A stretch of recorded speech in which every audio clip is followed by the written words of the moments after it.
Hello বন্ধুরা, নতুন একটি এপিসোডে আপনাদের সকলকে স্বাগতম জানাই। আজকে চলে আসলাম আবার একটি নতুন ভৌতিক গল্প নিয়ে। আজকের গল্পটার নাম সেই রাত। গল্প পাঠে আমি অঙ্কুশ। পোস্টার ডিজাইন করেছেন পলাশ ভট্টাচার্য এবং সাউন্ড এডিটিং করেছেন অরিন্দম ব্যানার্জি। যে সকল বন্ধুরা প্রতিনিয়ত ভয়ানক ভয়ানক ভূতের গল্প শুনে নিজেকে ভালো লাগাতে অনেক বেশি ভালোবাসেন, সেই সকল বন্ধুদের বলছি, যারা এখনও পর্যন্ত আমাদের চ্যানেলটি সাবস্ক্রাইব করেননি তারা এখনই আমাদের চ্যানেলটি সাবস্ক্রাইব করে রাখুন, কারণ আমরা প্রতিনিয়ত ভয়ানক ভয়ানক ভূতের গল্প আপলোড করে থাকি আর সেই গল্প সবার প্রথমে আপনার কাছে পৌঁছে যাবে। তো চলুন গল্পটি মনোযোগ সহকারে শোনা যাক। টেবিলের সামনে নামিয়ে রাখা গ্লোব, মিশরের ফেরাওয়ের ডিজাইনের পেন বক্সটা, পাশে নামানো বইগুলো, সব জিনিসগুলোকে ভালো করে দিনের আলোয় শ্রুতি পরখ করে দেখলো, কিন্তু কিছুই আলাদা মনে হলো না। সব তো একইভাবে সাজানো। তাহলে গতকাল রাত্রে যেটা ওর সাথে ঘটলো সেটা কি ছিল? গ্রামের মেয়ে শ্রুতি পড়াশোনার খাতিরে শহরে এসেছে এই 1 বছর আগে। অজানা রাস্তা আর অচেনা মানুষের ভিড়ে প্রথম প্রথম ওর দম বন্ধ হয়ে আসতো। এই ব্যস্ততার ঘেরা শহরে ওর আপন বলতে কেউ নেই। একদিন রাস্তা দিয়ে হাঁটার সময় ধাক্কা হলো এক বৃদ্ধার সাথে। তারপর শ্রুতির ব্যস্ত শহরে সঙ্গী হলো ওই বৃদ্ধা মহিলা। বৃদ্ধা শ্রুতির অসুবিধার কথা শুনে নিজের বাড়িতে থাকার কথা বললেন।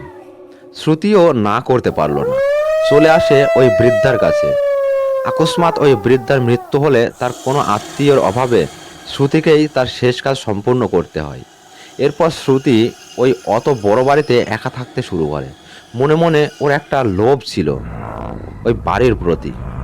সময়ের সুযোগ বুঝে এই বাড়ি বিক্রি করে শ্রুতি চেয়েছিল কুবেরের ধন অর্জন করতে।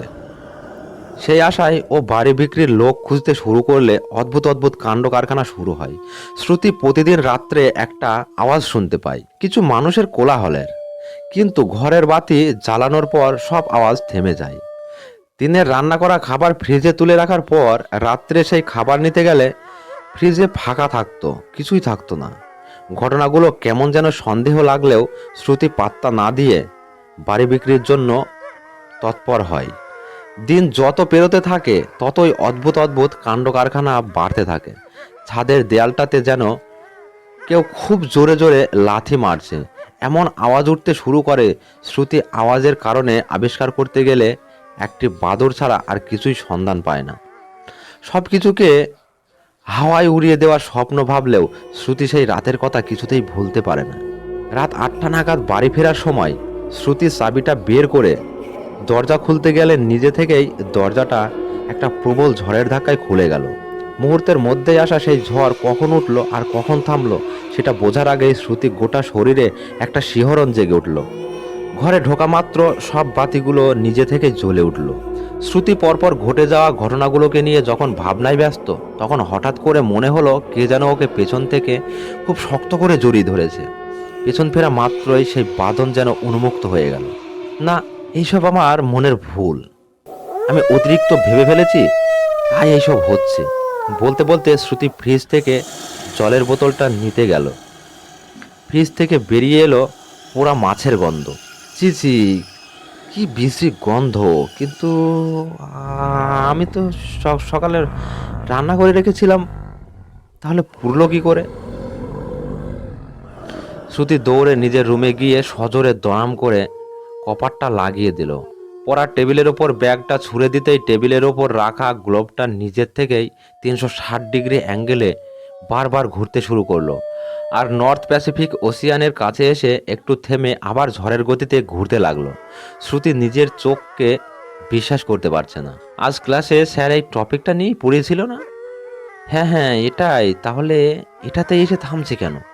মিশরের ফেরাওয়ের ডিজাইনের পেন বক্স থেকে ফেরাওটা যেন বেরিয়ে আসছে, আর ওদের ভাষায় কি যেন বলেই চলেছে। আর ফেরাওয়ের মাথার ওই সাপের যে চিহ্নটা, ওটা থেকে বেরিয়ে আসছে একটা প্রকাণ্ড থ্যাবড়া মাথাওয়ালা বড় রকমের সাপ। ধীরে ধীরে সাপটা বড় হয়েই যাচ্ছে, গোটা ঘরটা ঘিরে ফেলেছে ওর দেহ। আর ওই চোখগুলো থেকে কেমন যেন একটা লাল বাতি জ্বলে উঠেছে। শ্রুতি সবটা দেখে ঊর্ধ্বশ্বাসে দৌড়ে দিশেহারা হয়ে গেল। সিঁড়ি বেয়ে ওঠার সময় কেউ যেন ওকে ধাওয়া করছে। সিঁড়ির শেষে ছাদে পৌঁছালে পা স্লিপ কেটে ও খুব জোরে আছাড় খেয়ে পড়ে গেল।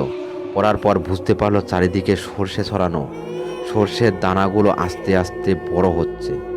এতটাই বৃহৎ আকার নিয়েছে যে এবার শ্রুতিকে ঢেকে ফেলবে।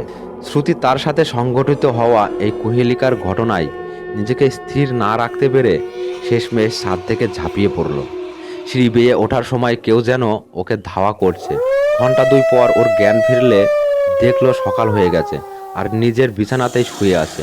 পরে সব দেখলে ওর মনে হলো সব তো ঠিকই আছে, তাহলে কাল যেটা হলো ওর সাথে সেটা কি কোনো দুঃস্বপ্ন ছিল?